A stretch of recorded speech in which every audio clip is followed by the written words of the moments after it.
আসসালামু আলাইকুম, টিএসবির চ্যানেলের পক্ষ থেকে সকলকে স্বাগতম। আজকের ভিডিওর বিষয় বঙ্গলিপি কাকে বলে।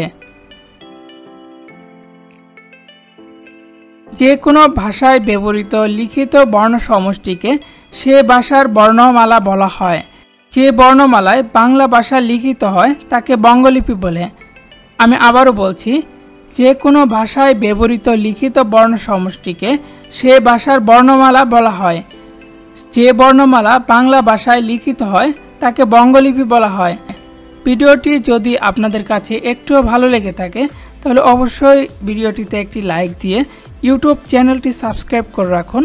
তাহলে আমরা শিক্ষা সংক্রান্ত যে কোনো ধরনের ভিডিও আপলোড দিলে সাথে সাথে নোটিফিকেশন পেয়ে যাবেন। ধন্যবাদ সবাইকে, সকলেই ভালো থাকবেন। পরবর্তী কোনো ভিডিওতে দেখা হবে আপনাদের সাথে। আল্লাহ হাফেজ।